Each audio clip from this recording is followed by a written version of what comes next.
Hello বন্ধুরা, কেমন আছেন সবাই? আশা করি সবাই ভালো আছেন এবং একটা নতুন ভিডিওতে আপনাকে স্বাগতম। বন্ধুরা, আজকে যে বিষয়টি নিয়ে কথা হবে সেটা হলো আমাদের এনআইডি কার্ড ডাউনলোড নিয়ে। আর আপনি যদি আমার এই চ্যানেলে নতুন হয়ে থাকেন তাহলে অবশ্যই চ্যানেলটি সাবস্ক্রাইব করবেন এবং পাশে থাকা বেল আইকনটি বাজিয়ে দিবেন আমাদের পরবর্তী ভিডিও পাওয়ার জন্য। বন্ধুরা, আজকে আমি ইদানিং কিছুদিন ধরে আমি একটা জিনিস লক্ষ্য করছি যে আমাদের সবার কিন্তু এসএমএস আসছে, কিন্তু আমরা এনআইডি কার্ড ডাউনলোড করতে পারছি না। এই সমস্যাটা অনেকে ভুগছে, কিন্তু আমার কাছে অনেক লোক আসছে এনআইডি কার্ড ডাউনলোড করার জন্য, কিন্তু অনেকে আমি করতে পারি নাই। আসলে বন্ধুরা, আপনারা জানেন যে এসএমএস আসার পরে কিন্তু এনআইডি কার্ডটা ডাউনলোড করা যায়। সাধারণত আপনারা সবাই এই বিষয়টি নিয়ে অবহিত আছেন। আর এখান থেকে একটু কথা বলি, যেখানে কিন্তু অনেকেই কিন্তু এনআইডি কার্ডের এসএমএস আসছে, কিন্তু ওই নাম্বার, জন্ম তারিখ এগুলো ভুল দেখাচ্ছে। সেটা যে কারণেই হোক, কিন্তু আমাদের এসএমএস কিন্তু চলে আসছে। ওকে, আমাদের এসএমএস কিন্তু চলে আসছে, কিন্তু আসার পরেও কিন্তু আমরা এনআইডি কার্ড ডাউনলোড করতে পারছি না। এই যে একটা প্রবলেম, এই প্রবলেমটা কিন্তু অনেকটা সমস্যা। আমরা যেহেতু আমাদের জন্ম তারিখ সঠিক দিছি, তারপরে কিন্তু আসছে না। আর এখানে একটি সমস্যা হতে পারে, সেটা হলো আপনাদের জন্ম তারিখটা ভুল হতে পারে, সেটা টাইপ মিস্টেক হতে পারে।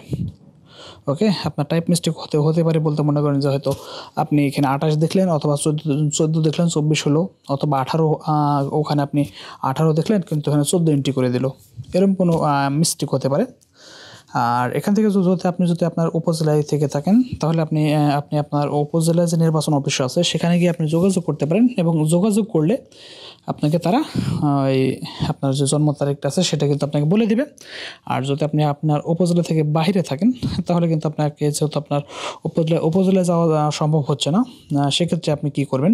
সেক্ষেত্রে আপনাকে আপনার যে উপজেলা অফিস আছে, নির্বাচন অফিস, তাদের সঙ্গে আপনাকে একটু যোগাযোগ করতে হবে। ওকে, এখান থেকে একটা জিনিস খেয়াল করেন, আমি কিন্তু এখানে আসছি, জিনিসটা খেয়াল করেন। দেখেন এখানে উপজেলা নির্বাচন কর্মকর্তা কার্যালয়, দৌলতপুর, কুষ্টিয়া। ওকে, এটা কিন্তু আমাদের উপজেলা। আপনি সেই উপজেলা এখানে দেখেন, উপজেলা ইলেকশন অফিস দৌলতপুর, কুষ্টিয়া, এটা লিখেছি এবং দৌলতপুর লিখে দিয়েছি। এবং আপনাদের যে জেলা, আপনার উপজেলা যে অফিসটা আছে সেই অফিসে কিন্তু আপনি এখান থেকে আপনি দিয়ে দিবেন, নামটা দিয়ে আপনি কিন্তু সার্চ দিয়ে আপনি চলে আসবেন। এবং এখানে এসে আপনি একটা জিনিস খেয়াল করবেন যে এখান থেকে এসে যে কর্মচারীবৃন্দ আছে, এখান থেকে যদি এখানে কর্মচারীবৃন্দ, এই কর্মচারীবৃন্দর পরে যদি আপনি ক্লিক দেন, আপনি এই পেজটা কিন্তু পেয়ে যাবেন। ওকে, এখান থেকে দেখেন যে এখান থেকে আছে আপনার 2 জন আছে কম্পিউটার অপারেটর, 3 জন আছে এখানে যে 3 জন কম্পিউটার অপারেটর আছে। আপনি দেখেন এখান থেকে রবিউল ইসলাম, এটা অপারেটর, এখানে যে ফোন নাম্বার দেওয়া আছে ওনার। আর এটা হচ্ছে মোর্শেদ হাসান, এটাও কম্পিউটার অপারেটর, এখানে ফোন নাম্বার দেওয়া আছে। এবং এখানে দেখেন যে জেসমিন, ডাটা এন্ট্রি অপারেটর আউটসোর্সিংয়ে, এটাও কিন্তু ওদের ফোন নাম্বারটি দেওয়া আছে। আপনি এখান থেকে ওদের সঙ্গে যোগাযোগ করে নেবেন।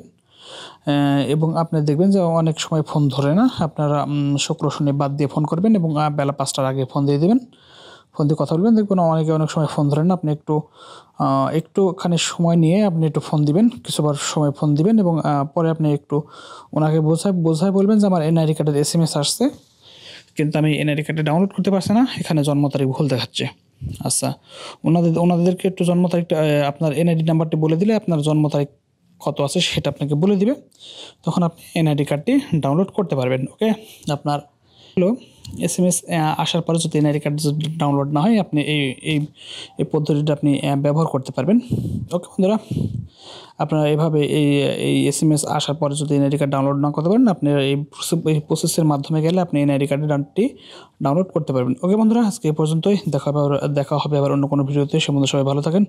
Bye bye, tata.